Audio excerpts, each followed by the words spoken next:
Is there a fake UFO invasion coming real soon? What about a fake rapture or even using holograms to stage the second coming of Jesus? All that and more coming up. Technology is advancing. Knowledge expanding. Is there a chosen one that will save us all? Many traditions believe so. What if aliens are really astronauts?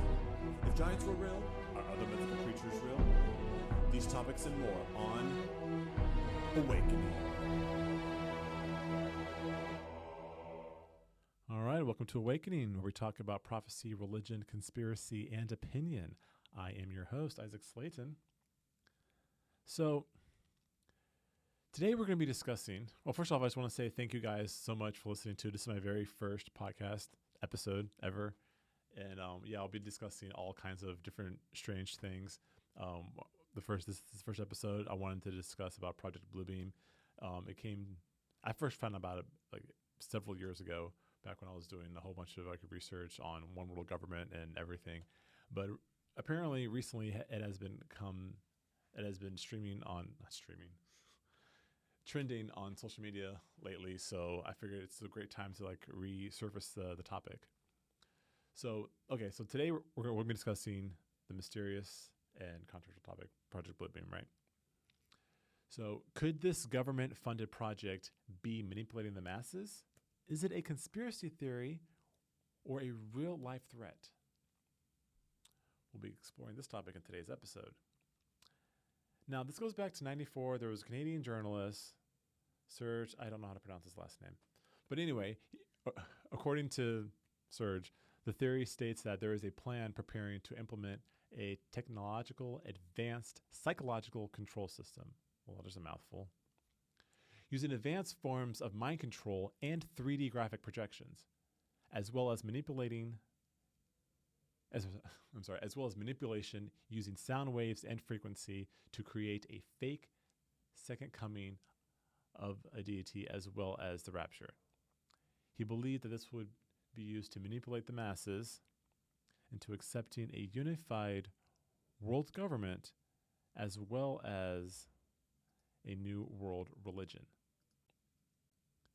Now, before we just start, accepting things as fact, I think we should actually get into, having evidence to back up your claim. That was one of the things that I learned when I was in college, and in my philosophy class. You can't just make a statement to be true. You got to have evidence to back up your claim. And I think this is, one of the examples. It goes back to, back when Ronald Reagan was president. And he gave a speech at the United Nations where he says, and I quote, "In our obsession with antagonisms of the moment, we often forget how much unites all the members of humanity. Perhaps we need some outside universal threat to make us recognize this common bond. I occasionally think how quickly our differences worldwide would vanish if we were facing an alien threat from outside this world. And yet, I ask you, is not an alien threat already among us? What could be more alien to the universal aspirations of our peoples than war and the threat of war?" End quote. But, it sort of reminds me like when, I remember saw the movie with Will Smith, Independence Day. What happens in that movie? We're having an alien invasion and the whole world just comes together. Is that how we unite as one? I don't know. I don't know. Many traditions and cultures believe, in the end times, there's going to be a great man coming to save us. Who is he? Is he alive? Is he walking on this earth today? Is he still to come? Who knows? But anyway, back to the Bluebeam project. Okay, so step one, as I mentioned earlier, the use of 3D holograms will play a huge part. Okay, so with just a simple search online, you can find so many amazing 3D hologram shows, like some for New Year's, some of them of petting zoos, even whales floating in the sky. And if you ever saw that Spider-Man movie, Far From Home, they were using holograms to make himself, not Spider-Man, but I'm not a big The character that Jake Gyllenhaal was playing, Mysterio, is that the name of it? Anyway, well, he was doing exactly that, and showing that you're using like holograms, and people are thinking like, oh, this is actually real, but it really isn't real. It really makes you start to question reality. Don't just take something at face value. Actually, think and do your research, and just question everything. Okay, so moving on to the next step. The second step in this plan is to use low-frequency sound waves. Now, we sort of see this in music. For example, you can get songs to get people to be happy, sad, angry. Even on Sunday morning, right? You have songs that you want to worship Jesus, right? For those of you who go to church. If you don't, I'm not judging. But also to but not just the music that's being used, but the actual frequencies. For example, like we used to have music at 440 hertz. I'm sorry, it's 440 hertz now. It used to be 432. But you can actually go on and watch these different videos of seeing the effects of how 432 affects the brain differently from 440, and how the different sound waves will affect your brain and other parts of your body. So is this all done intentionally or just coincidental? I don't know. The third step, telepathic electronic. I'm sorry. I forgot to mention before I move on to the third step. Wait, did I get? Oh, yes. Okay. I'm sorry. Back to step one, talking about holograms. So also too, my notes are so unorganized. I probably should have organized them better. But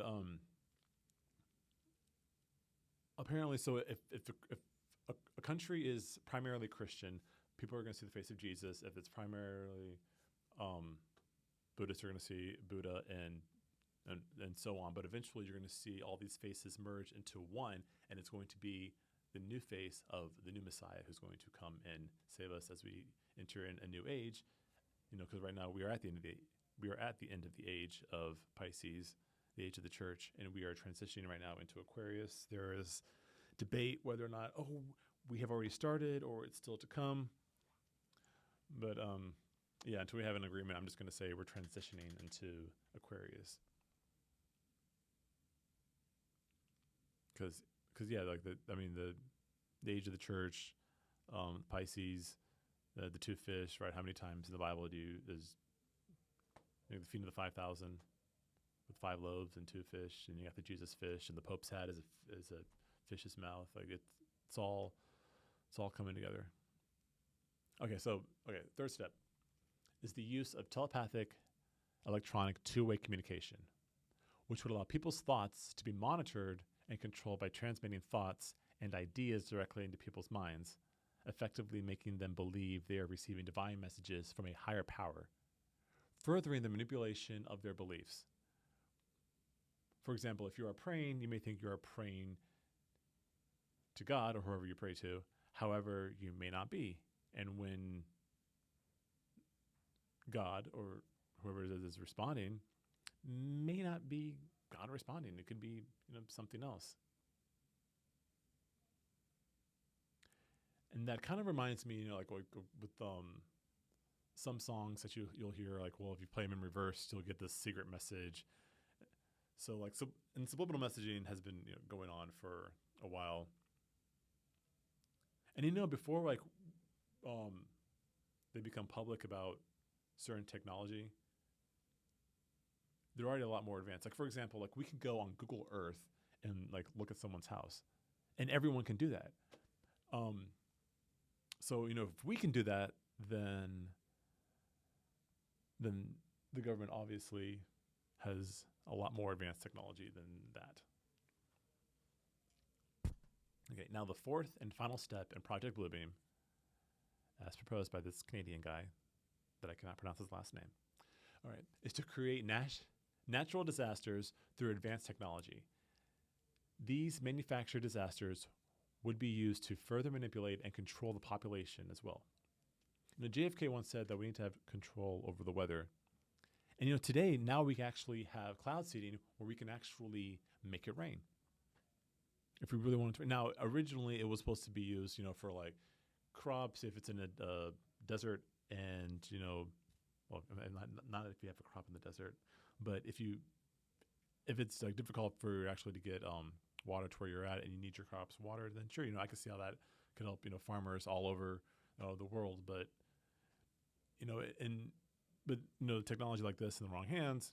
Then I've heard about like HAARP, how HAARP is actually causing earthquakes. I haven't researched much into HAARP, so I don't really know like the facts behind HAARP. But I'll probably will be discussing that on a further episode. Yeah. So, and okay, I just want to wrap up with now I don't really like giving dates, but if something like this were to happen, I think Sunday, September 29th of next year, 2024, would actually make sense. And here's why. I usually don't give dates, but like if you watch the new Flash movie, what actually and they said it like a few times in the movie, that it was Sunday, September 29th. They didn't actually give a year, but that's where he got his powers. But then I actually typed in September 29th on YouTube, and I came across the trailer for the movie The Creator, and which was actually it was a pretty good movie. And I enjoyed it. Probably one of my favorite films this year besides Mario Brothers. But yeah, but in there there's also like a UFO invasion going on. And then what else was I going to say? Oh yeah, and then and then September 29th is a Friday this year when that movie came out. But next year it will be September 29th will be on a Sunday next year.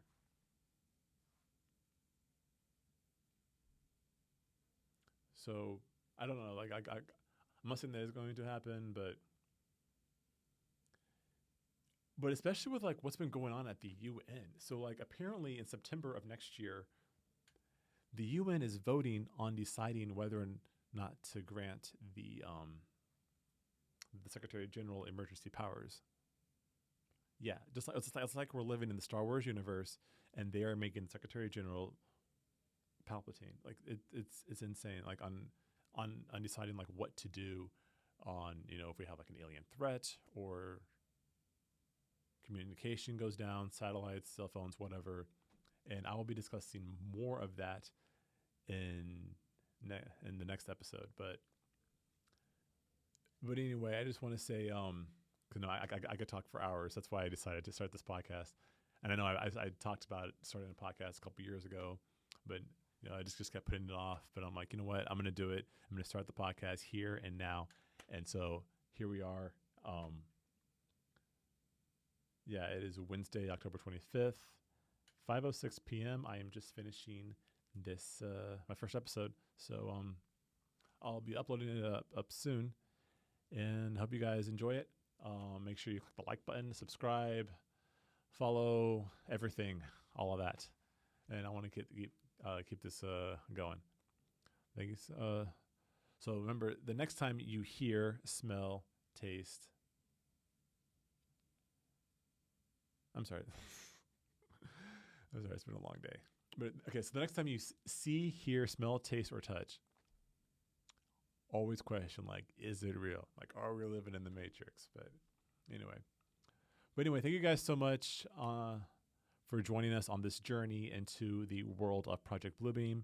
If you have thoughts, questions, or topics you'd like for me to discuss on further episodes, feel free to comment in the comment section below. And until next time, this is Isaac Slayton signing off.